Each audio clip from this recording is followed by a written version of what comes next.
आज हम hello everyone. I am Deepika. I am again. आज हम बात करेंगे एआई के बारे में, उसके फ्यूचर्स के बारे में, that is what contribute to AI. Artificial intelligence, जैसे मैंने आप लोगों को पहले भी डिस्कस किया था, now I am just recalling all these things. Artificial intelligence is a science and technology based on discipline such as computer science, biology, psychology, linguistic, mathematics and engineering.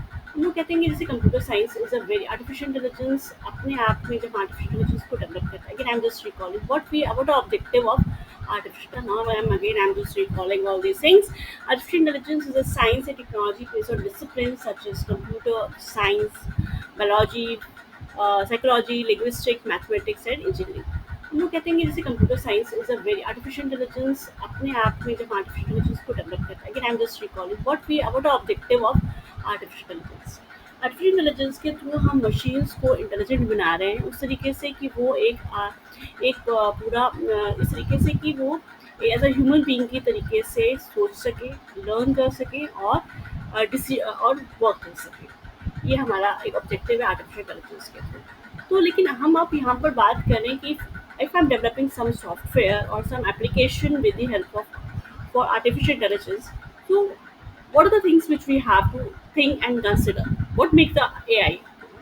हमें एआई के बारे में अगर एप्लीकेशंस बनाने हैं तो हमारे को क्या क्या चीज़ें सोचनी है। उन्हीं सब चीज़ों में जो सबसे पहला चीज़ तो आती है computer science. Obviously because we are making a software, obviously we have to use the principle and applications of computer science. Then we have to think about the psychology, क्योंकि हम ह्यूमन माइंड को mimic करने की कोशिश कर रहे हैं और उस चीज़ को हम कैसे कर सकते हैं when we are using the principles of psychology. Then we are using the concept of neuron science. Neuron science में मैंने आपको भी बोला था ना बायोलॉजी। तो बायोलॉजी के अंदर क्या आता है neuron science, because we are trying to make our machines to understand and to work like as our human brain. So it is helping the concept of neuron science. Then we are using the concept of biology. Obviously biology की बहुत सारी चीज़ें हो जाती है जहाँ पर आपका ह्यूमन ब्रेन कैसे काम करता है, तो ये सारे फीचर्स इसके अंदर आ जाते हैं। Then next is our maths, because artificial intelligence में हमारे को बहुत सारे एल्गोरिथम्स का यूज़ करना पड़ता है। एट दैट मोमेंट क्या करना है क्या नहीं करना है, ये सारा चीज़ें डिसाइड करते हैं आपके mathematical functions, that is a mathematics. then then we are using the features of sociology. Sociology is because we are making our computer, our machines to understand and to feel the things like interact with other people's like the things. So that is why the thing it is using a sociology. then then we are using the features of uh, again we are using the features of computer science. तो ये सारा चीज़ें हो जाती हैं आपके AI को बनाने में, जब हम भी एप्लीकेशंस को डेवलप करते हैं then we use all these things.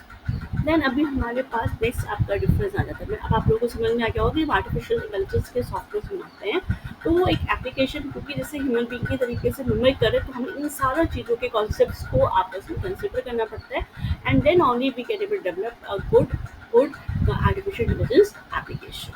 Then we are moving to the another part कि programming without and with AI. जब हम प्रोग्रामिंग करते हैं एआई के विद तो हमारे पास क्या होता है, computer program without AI can answer the specific question what is meant to solve. Like programming में जब हम एआई के बिना करते हैं तो वो उन्हीं चीज़ों को करते हैं जो उसको बताया गया था वैसे which has been set up. But when we are using a programming with AI can answer generic questions and it is means to solve. जब हम उसको कंप्यूटर्स को हम उसको एल्गोरिथम्स के थ्रू उस तरीके से डेवलप करते हैं कि वो उससे रिलेटेड और उससे भी अदर जो प्रोग्राम्स होते हैं और चीज़ें होती हैं हम उसको भी वो फिर वर्क कर सकते हैं। Then we have a modification in the program leads to change in its structure. आपके अगर हम कभी मॉडिफाई करते हैं प्रोग्राम्स को तो कंप्लीट प्रोग्राम का स्ट्रक्चर चेंज हो जाता है। बट इट कैन क्योंकि वो बहुत एआई की जो एप्लीकेशंस होती हैं वो बहुत ज़्यादा फ्लेक्सिबल होती हैं, तो अगर हम उसके अंदर कोई और भी चेंजेस करते हैं तो वो उस चीज़ को नए मॉडिफिकेशंस को बहुत जल्दी अडेप्ट कर लेता है। We don't have to bring the changes from very start to end that which we used to do in our traditional programming. That is a basic feature, that is the main feature of our AI. Then modification is not quick. अब इसमें क्या होता है, modification AI में बहुत quick और easy नहीं होता। ये पूरे प्रोग्राम के फीचर्स को बहुत बुरी तरीके से फाइट आता है, जो कि हम लोग सॉफ्टवेयर इंजीनियरिंग के बहुत सारे कॉन्सेप्ट में हम ट्रेडिशनली पढ़ते आ रहे हैं। और ये जो चीज़ें जो होती हैं ये एआई में नहीं होती। एआई के अंदर हम प्रोग्राम के अंदर मॉडिफिकेशन और चेंजेस बहुत जल्दी ला सकते हैं, ईजिली हम लोग ये कर सकते हैं।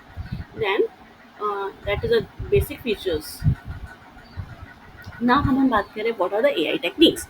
So in real world the knowledge has some unwelcome properties. Its volume is high, next to unimaginable. It is not well organized or well formatted. It keeps changes constantly. हमारा क्या होता है कि जो रियल वर्ल्ड में जो चीज़ें होती है वो कांस्टेंट नहीं होती, लगातार बदलती रहती है, वेल फॉर्मेटेड नहीं है। जब हम एआई की टेक्निक से हम सबसे पहले क्या करते हैं, उन सारी चीज़ों को हम ऑर्गेनाइज करते हैं। It should perceivable to the human who provided, मतलब जो जो लोग उसमें चाहते हैं वो उसको perceive उसके अकॉर्डिंगली वहाँ पर मिल सके। In the next it should be easy modifiable to correct errors, और इसको अंदर इस तरह कैपेबिलिटी होनी चाहिए कि उसके अंदर जो भी हम एरर्स हैं उनको हम मॉडिफाई कर सके एरर के साथ without errors. It should be useful in many situation दो इट इज इनकम्प्लीट और इनएक्यूरेट। दूसरे क्या होता है कि इन्फॉर्मेशन हमारे पास इनकम्प्लीट या इनएक्यूरेट भी हो तो भी हम उस इन्फॉर्मेशन को आपस में कोरिलेट और ये सारा चीज़ें करके हम उस पर वर्क कर सकते हैं। अब हमारा नेक्स्ट होता है जो मैं हमेशा डिस्कस करती हूँ, what are the applications of AI. Applications AI की कहाँ-कहाँ पर होती है, गेमिंग्स में, नेचुरल लैंग्वेज प्रोसेसिंग में, एक्सपर्ट सिस्टम में और विजुअल सिस्टम में। मैं अपने नेक्स्ट विजुअल वीडियो में ये सारा चीज़ें बहुत ही अच्छी तरीके से आपको बताऊँगी।